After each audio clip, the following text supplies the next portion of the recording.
Hi folks, welcome to week 4. I hope you're coping with the dark and cold at the end of this long month of January. Looking forward to spring somewhere in the distance. This week we're going to continue to diverge or think of more possibilities for how our design work could manifest itself, while at the same time seeking to better understand our aspiration and position the input to the design work with our stakeholders from a solid foundation. To that end, we're going to do a couple of different things. One of them is to connect to the research literature. There's an interesting positioning of research literature in design work for me. On one hand, we need to be, in human-centered design, we need to be responding to our own individual context, and in particular, our own individual users. So, at the same time, however, it doesn't make any sense for us to be doing that without a foundation, without standing on the shoulders of giants, without understanding what other people have done in this area. So this week kind of models that balance. We both at the same time want to be contextualizing our design work to our own users and understanding how our experience might relate or how we can build on what research can offer us as leaders and design thinkers. So the pragmatics of that are, I'm going to get you to start by revisiting the article that you read in week 2 or selecting another one from that same list of design-based leadership articles in order to really quickly identify some insights from that article that could inform how you might approach hacking in your context. So a little bit of a different lens than from how you read it before. The concept here is to have jot notes, not any sort of extensive summary or review or reflection like you did before, but rather what can you glean from this article that can help you think about what you might do to move forward your aspiration in your context. And when you ideate, go for quantity, try to defer judgment. It may be from one of these initial ideas that something else comes. So challenge yourself to get 7 or 8 different concepts that you could potentially do. Then I'd like you to pick a second article from a list that's organized around the big ideas from deeper learning. Last week we accessed those big ideas. If you want to continue to pursue one of the ones you looked at before or a new one, just provides you with a different lens by which to reflect on what's possible in your context. So pick one of them and then pick an article under that subheading.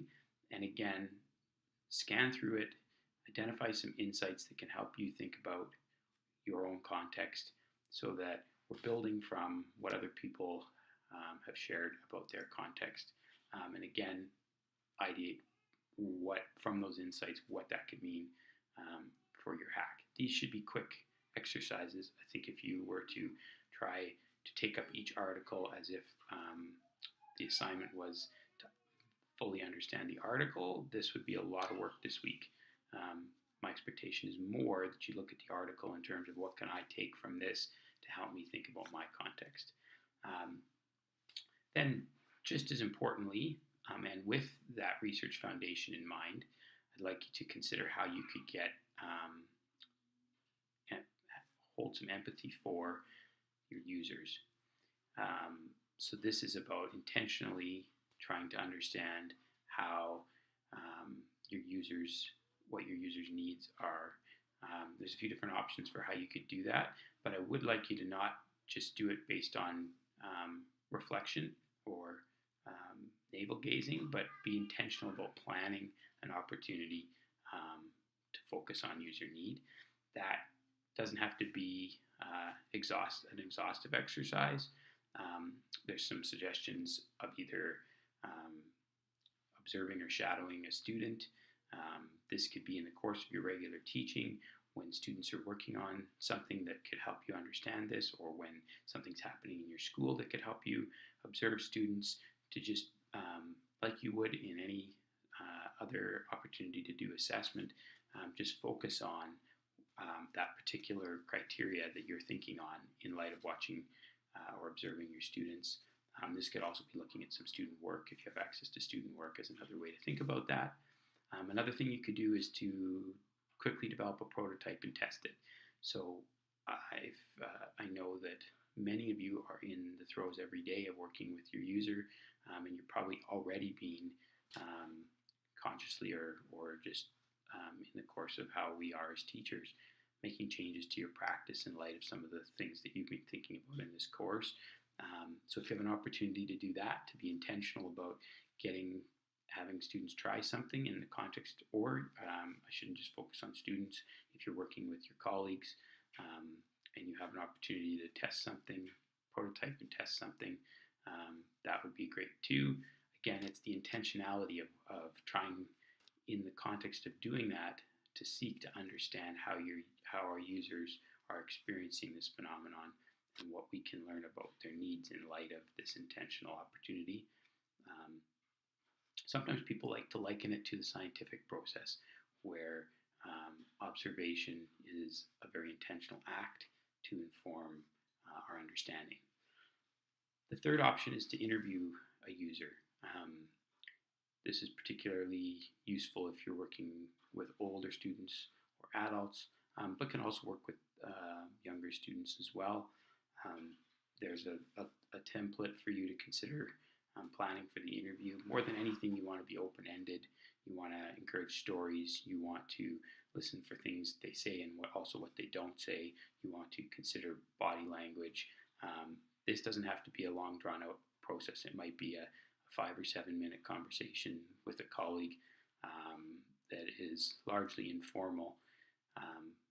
But the intent, again, is on how you're intentionally reflecting on what they're saying, rather than in a regular conversation where you're sort of co-reflecting and maybe thinking as much about what you're going to say next as what you hear them saying. In this type of a protocol, the importance is on seeking to be more like a journalist, to ask them follow-up questions, to ask why, and to be metacognitive the whole time about what it is that you're learning from this, and then taking some notes about that. And then again, whichever of those empathy protocols you pick, do a really quick ideation brainstorm. Okay, in light of the insights that I gleaned from my user, how does that help me think about what I might do? All along, you can also be considering how these are helping you understand your I wish in new ways. That's a nice thing about design thinking that might be different from experimental design, is that through the course of all of these stages of the process, we're coming to better understand our question that we're asking and that's which we're seeking to affect change towards, as opposed to somehow trying to remain impartial or objective. It's quite the opposite. We want these experiences to inform what we're looking for. Where's all this heading? So finally, this week you'll then post that aspiration tool to our D2L forum. I do not expect people to do formal replying to others this week. There's a lot already on the list, but I do encourage you to go and check out some other people's, particularly ones that you know are connected to yours, because design thinking works really best as a collaborative activity. If we were doing this in a face-to-face setting, it would be important for us to gallery these, have others be able to steal ideas, have your ideas influence how they're thinking about their big idea. So doing that in an asynchronous format is going to be made possible by posting those tools back up to our forum. All this is heading towards us being able to develop a pitch for how you can engage your users in a design thinking process.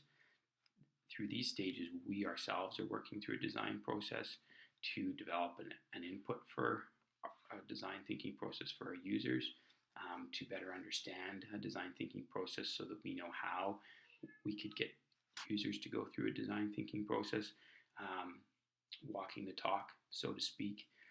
Also, to better understand and have authenticity when we go to say, hey, I want to get you to try a design thinking process. You can follow on your own experience to say, here's what I did and how I learned about it. So that's all part of the intent, and you may want to look a couple weeks ahead if you haven't to see where this is heading in terms of you doing a more formal prototype and hack in your context, documenting that, and then being able to share this whole story in a pitch to your stakeholders that's going to articulate the research foundation. It's going to locate this work within the broader policy framework. It's going to demonstrate how you've taken up in your context to help inspire people to consider what they would do.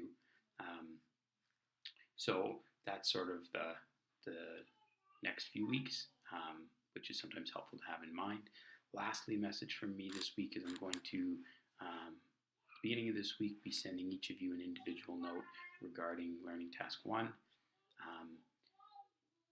It's a formative opportunity for me to give you a sense of how I see how you're performing relative to the criteria.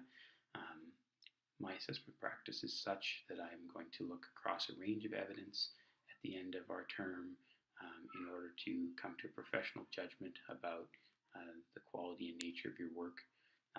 So I say that so that you know that this is an opportunity for you to have some sense of what track you're on, but is by no means going to put you so far behind the 8 ball that you can't continue to change the way that I'm looking at your work. It's quite the opposite. If you're happy with the place that you're at, it gives you a chance to realize that, hey, I'm on the right track. If you feel like, based on this feedback I give you, that there's room for improvement, in my mind, there's lots of room for improvement. That's why I'm doing this as early as possible to give you a sense of where you stand.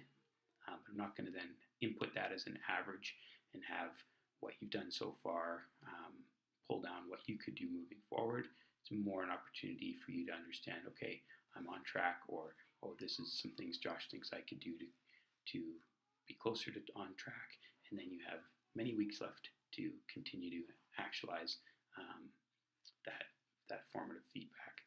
And if there's any questions about your individual email you get from me or something more general, please don't hesitate to ask.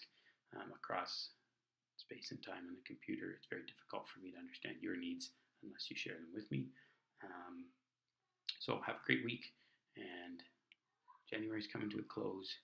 I can't quite say spring is in the air, but I keep hoping or keep looking forward to that in a way as this semester ramps up. Those of you in the high school context, I recognize that the exam break is also a time of transition for you and lots going on. So good luck with your week ahead. If I can help you, please let me know, and have fun doing some empathy work with your users.